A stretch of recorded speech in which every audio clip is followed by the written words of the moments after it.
ಸ್ನೇಹಿತರೆ ನಮಸ್ಕಾರ. ನಾನು ನಿಮ್ಮ ಮಳವಳ್ಳಿ ಸೂರಿ ಡೈರಿ ಯೂಟ್ಯೂಬ್ ಚಾನಲ್ಗೆ ನಿಮ್ಮೆಲ್ಲರಿಗೂ ಸ್ವಾಗತ ಸುಸ್ವಾಗತ. ನಾನಿವಾಗ ಮಳವಳ್ಳಿ ತಾಲೂಕಿನ ಬಿಜಿಪುರ ಹೋಬಳಿಯ ಕುಂದೂರು ಪಂಚಾಯಿತಿ ವ್ಯಾಪ್ತಿಯ ನಾರಾಯಣಪುರದಲ್ಲಿದ್ದೀನಿ ನೋಡಿ ಸ್ನೇಹಿತರೆ. ಇದೇ ಒಂದು ಜಾಗದಲ್ಲಿ ರಾತ್ರಿ ಒಂದು ಚಿರತೆ ಬಂದು ಮುದೋಳ್ ನಾಯಿನ ಎತ್ಕೊಂಡೋಗಿ ಅದನ್ನು ತಿಂದು ಮುಗಿಸಿದೆ. ಕೇವಲ ಒಂದು ತಲೆ ಬಿಟ್ಟು ಇನ್ನೆಲ್ಲನೂ ಕೂಡ ತಿಂದಾಕಿದೆ ಸ್ನೇಹಿತರೆ. ನಮಸ್ಕಾರ ತಾಯಿ. ನಮಸ್ಕಾರ ಸರ್. ನಿಮ್ಮ ಹೆಸರು? ರಾಣಿ ಅಂತ. ಯಾವ ಊರಿದು?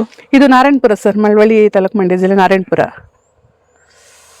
ಹೇಳಿ, ನನಗೆ ಬೆಳಗ್ಗೆ ಕರೆ ಮಾಡಿದ್ರು, ಇಲ್ಲಿ ಒಂದು ಚಿರತೆ ಒಂದು ನಾಯಿನ ಎತ್ಕೊಂಡೋಗಿದೆ ಅಂತ. ಆ ನಾಯಿ ನಿಮ್ದೇನಾ? ಅದು ಹೌದು ಸರ್, ನಮ್ದೇ. ಅದು ಮುದೋಳ್ ನಾಯಿ ಅಂತ ಹೇಳಿ ತುಂಬಾ ಪ್ರೀತಿಯಿಂದ ಸಾಕಿದ್ದ ನನ್ ಮಗ. ಬೇಡಪ್ಪ ಅಂದ್ರೂ ಕೇಳಲಿಲ್ಲ. ರಾತ್ರಿ 1 ಗಂಟೆ ಟೈಮಲ್ಲಿ ನಮ್ಗೆ ನಿದ್ದೆ ಬಂದ್ಬಿಟ್ಟಿತ್ತು. ಅದು ಇದ್ ಮಾಡಿದೆ ಅನ್ಸುತ್ತೆ. ಈ ಕಡೆ ಎಲ್ಲ ಪಕ್ಕ ತೋಟ ಮತ್ತೆ ಮಾವಿನ ತೋಟ ಎಲ್ಲ ಇದೆ ಪಕ್ಕ. ನಾವು ಹೊರಗಡೆನೆ ಕಟ್ಟಾಕತ್ತಿದ್ದು. ಅದು ಹೇಗ್ ಬಂದ್ ಅಟ್ಯಾಕ್ ಮಾಡ್ತು ಅಂತ ಗೊತ್ತಿಲ್ಲ ಸರ್. ಬೆಳಗ್ಗೆ ನಾವು 5 ಗಂಟೆಗೆ ಬೆಳಗಿನ ಜಾವ ಇದ್ದಾಗ ಇದು ಮಾತ್ರ ಇತ್ತು ಅಷ್ಟೇ, ತಲೆ ಮಾತ್ರ ಇತ್ತು ಅಷ್ಟೇ.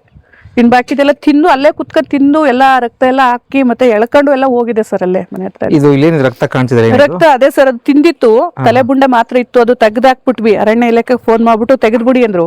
ಅದನ್ನ ತೆಗ್ದಾಕ್ಬಿಟ್ವಿ. ಅದನ್ನ ಅಲ್ಲೇನೆ ಕಟ್ಟಾಕಿದ್ದು ನಾಯಿ? ಅಲ್ಲೇ ಚೈನಲ್ಲಿ ಅಲ್ಲಿ ಕಟ್ಟಾಕಿದ್ವಿ ಸರ್. ಹೌದಾ? ಅಲ್ಲಿ ಕಟ್ಟಾಕಿದ್ವಿ ಅದನ್ನ. ಹೇಳಿ, ಇಲ್ಲಿ ಯಾವುದೇ ಒಂದು ವಿದ್ಯುತ್ ದೀಪ ಆಗ್ಲಿ, ನಿಮ್ಮಲ್ಲಿ ಕರೆಂಟ್ ಇದೆಯಾ? ಕರೆಂಟ್ ಇಲ್ಲ ಸರ್ ನಮ್ಗೆ. ಇದು ಏನು ಕರೆಂಟ್ ಇಲ್ಲ ಅಂತಂದ್ರೆ ಹೇಳಿ ಸರ್, ಇದು ಜಾಗದ್ದು ಕೇಸ್ ಆಗಿತ್ತು. ಜಾಗ ಕೊಟ್ಟವ್ರು ಮತ್ತೆ ಕೊಟ್ಬಿಟ್ಟು ಕೊಡಲ್ಲ ಅಂತ ಇದ್ ಮಾಡಿದ್ರು. ರಿಜಿಸ್ಟರ್ ಆಗಿರ್ಲಿಲ್ಲ.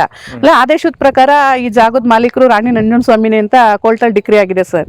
ಆ ಒಂದು ಆದೇಶದ ಮೇಲೆ ನಾನು ಮನೆ ಕಟ್ಕೊಂಡೆ. ನಮ್ಗೆ ಹೊರಗಡೆ ಮನೆ ಇರ್ಲಿಲ್ಲ, ತುಂಬಾ ಕಷ್ಟ ಇತ್ತು. ಹಂಗಾಗಿ ಈ ಜಾಗದಲ್ಲಿ ತಗೊಂಡಿದ್ವಲ್ಲ, ಕೋರ್ಟ್ ಆದೇಶ ಕೊಟ್ಟಿದ್ರು ಅಂತೇಳಿ ಮನೆ ಕಟ್ಕೊಂಡ್ವಿ. ಕರೆಂಟ್ ನೀರ್ ಕೊಟ್ರು, ಪಂಚಾಯತಿಲಿ ಮಾನವೀಯತೆಯಿಂದ ಗೋಗರ್ದೆ ನೀರ್ ಕೊಟ್ರು. ಕರೆಂಟ್ ಅಂತೂ ಕೊಡ್ಲಿಲ್ಲ ಸರ್. ಕರೆಂಟ್ ನಾವು ಪರ್ಮಿಷನ್ ಇಲ್ಲ, ನಾವು ಕೊಡಕ್ ಬರೋದಿಲ್ಲ, ನಮ್ ರೂಲ್ಸ್ ಎಲ್ಲ ಇದಾಗಿದೆ, ಈಗ ಕೊಡಕ್ ಬರೋದಿಲ್ಲ ಅಂತ ಹೇಳಿದ್ರು. ನಾನು ರಿಕ್ವೆಸ್ಟ್ ಎಲ್ಲ ಮಾಡ್ಕೊಂಡೆ ಪಂಚಾಯತಿಲಿ, KVಲೂ ರಿಕ್ವೆಸ್ಟ್ ಮಾಡ್ಕೊಂಡೆ, ಮತ್ತೆ ನಮ್ಮ ಕಂದಾಯ ಇಲಾಖೆಯಲ್ಲೂ ರಿಕ್ವೆಸ್ಟ್ ಮಾಡಿದೆ. ಸರ್ ತುಂಬಾ ಕಷ್ಟ ಇದೆ, ಪಕ್ಕ ಮಾವಿನ ತೋಟ ಎಲ್ಲ ಇದೆ, ವಾಸ ಮಾಡಲ್ ಕಷ್ಟ ಆಗುತ್ತೆ ಸರ್, ತುಂಬಾ ಭಯ, ಮತ್ತೆ ವಿಷ ಜಂತುಗಳೆಲ್ಲ ಮನೆ ಹತ್ರ ಬರುತ್ತೆ ಅಂತ. ಅವ್ರು ಎಷ್ಟೇ ಹೇಳಿದ್ರು ಮಾನವೀಯತೆಗೆ ಇನ್ನೊಂದಕ್ಕೆ ಅವರು ಇದ್ ಮಾಡ್ಲಿಲ್ಲ ಸರ್.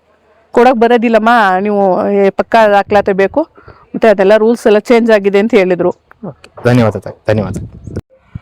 ನಮಸ್ಕಾರ ಅಣ್ಣ. ನಮಸ್ಕಾರ ಸರ್. ನಿಮ್ಮ ಹೆಸರು? ಚಂದ್ರಶೇಖರ್ ಅಂದ್ಬಿಟ್ಟು ಸರ್.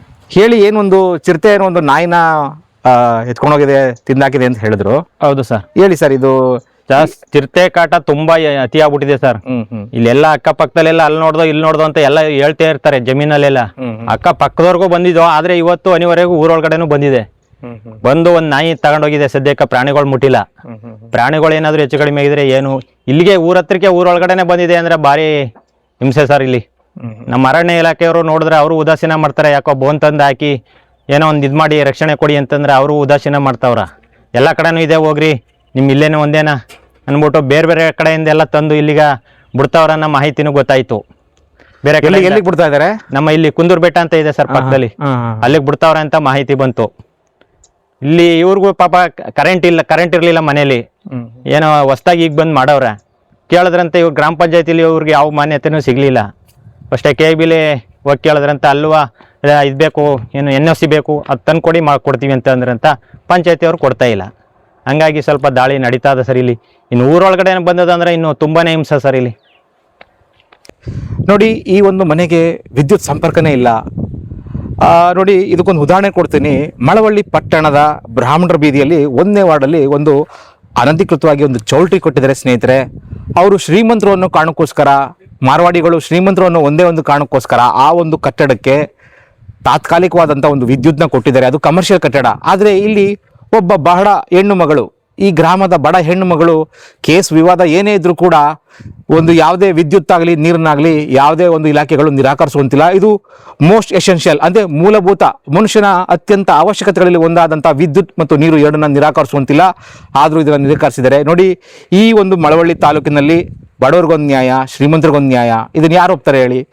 ಈಗಲಾದ್ರೂ ಎಚ್ಚೆತ್ಕೊಂಡು ಸಂಬಂಧಪಟ್ಟ ಪಂಚಾಯತಿಯವರು ಅಥವಾ ವಿದ್ಯುತ್ ಇಲಾಖೆಯವರು ಈ ಒಂದು ಮನೆಗೆ ವಿದ್ಯುತ್ ನೀಡಬೇಕು. ಇಲ್ಲಾಂದ್ರೆ ನಾಳೆ ಮುಂದೊಂದು ದಿನ ಚಿರತೆ ಅಕಸ್ಮಾತ್ ಈಗ ರುಚಿ ನೋಡಿದೆ, ಮುಂದೆ ಬಂದು ಇಲ್ಲಿ ಯಾರೊಬ್ಬ ಮನುಷ್ಯನ ಮೇಲೆ ದಾಳಿ ಮಾಡೋದು ಅಥವಾ ದನಕರುಗಳ ಮೇಲೆ ದಾಳಿ ಮಾಡೋದು ಮಾಡುತ್ತೆ. ಆದ್ರಿಂದ ಈ ಒಂದು ಮನೆಗೆ ವಿದ್ಯುತ್ ನೀಡಲಿ ಅಂತ ನಾನು ಅವ್ರನ್ನ ಒತ್ತಾಯಿಸ್ತೀನಿ.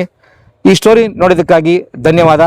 ಈ ಒಂದು ವಿಡಿಯೋನ ಹೆಚ್ಚು ಜನಕ್ಕೆ ಶೇರ್ ಮಾಡಿ, ನಮ್ಮ ಯೂಟ್ಯೂಬ್ ಚಾನಲ್ನ ಸಬ್ಸ್ಕ್ರೈಬ್ ಮಾಡ್ಕೊಳ್ಳಿ. ಧನ್ಯವಾದ ಸ್ನೇಹಿತರೆ.